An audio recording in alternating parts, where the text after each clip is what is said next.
Est-ce qu'il vous arrive d'être perdu? Oui, vous êtes là, vous avez ce paysage ou ce sujet devant vous, et forcément en vous bouillonne cette envie irrépressible de dégainer votre fidèle compagnon, l'appareil photo, et de déclencher. Quoi de plus normal après tout, vous êtes photographe. Mais lorsque vous regardez dans votre viseur, ce que vous voulez prendre en photo vous paraît d'un seul coup moins clair. Ça vous rend même un petit peu agité, finalement vous improvisez et vous déclenchez, et vous espérez que ça passe.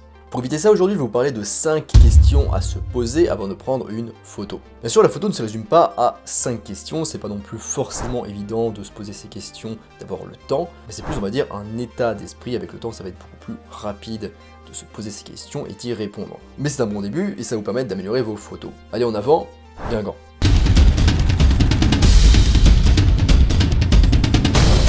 Je vous rappelle qu'en description, vous pouvez retrouver ma formation gratuite sur les bases de la photographie. Je vous invite à vous y inscrire si ce n'est pas déjà fait, vous aurez accès immédiatement à des heures de contenu vidéo gratuit. Alors première question, quel est le but de cette photo? Avant même de porter votre appareil photo à votre œil, vous devez savoir ce que vous essayez d'immortaliser. Essayez d'être précis. Plus vous pouvez visualiser le résultat final, plus vous pouvez cibler votre prise de vue et plus votre photo sera belle. Est-ce que l'objectif est simplement de prendre une photo de votre quotidien pour votre album de famille, ou est-ce que vous voulez une photo de portrait accrochée à votre mur?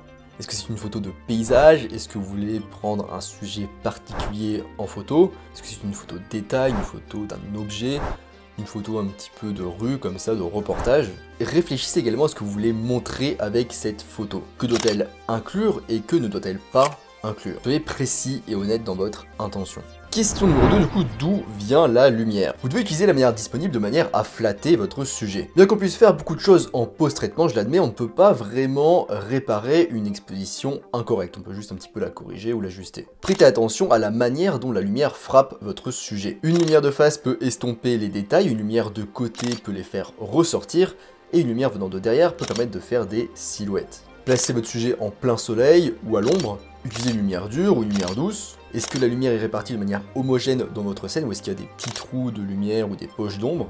Est-ce que votre lumière est filtrée à travers un élément? Observez et analysez bien du coup la lumière et ensuite déplacez votre sujet en fonction du rendu que vous souhaitez. Question numéro 3, y a-t-il des distractions dans le cadre? Prenez 1 ou 2 secondes pour vérifier l'arrière-plan. Vérifiez du coup qu'il n'y a rien de gênant à l'arrière-plan et si c'est le cas, supprimez-le. Alors oui, je sais, certains me diront qu'on peut supprimer facilement des choses en post-traitement et je suis d'accord.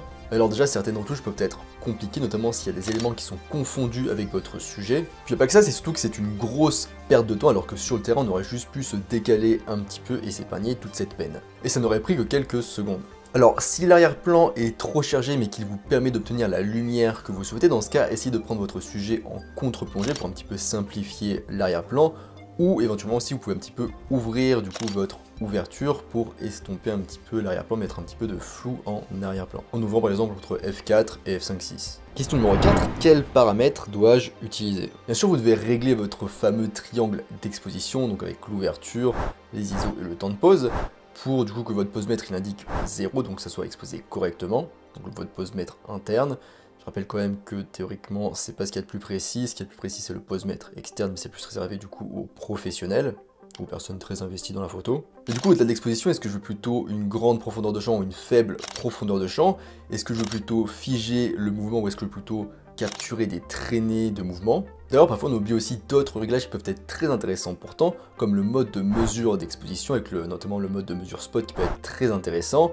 On a aussi la balance des blancs, on a aussi par exemple le collimateur ou le mode d'autofocus. Question numéro 5, comment puis-je composer cette photo?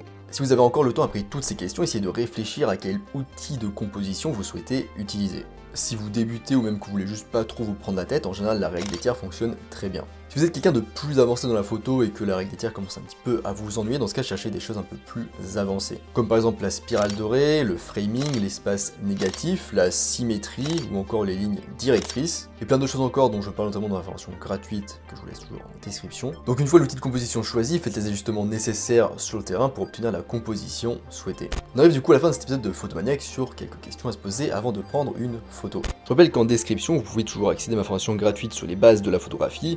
Je vous invite à vous y inscrire si ce n'est pas déjà le cas. Moi je vous laisse ici à vos questionnements profonds et je vous dis à bientôt sur internet, mon démon.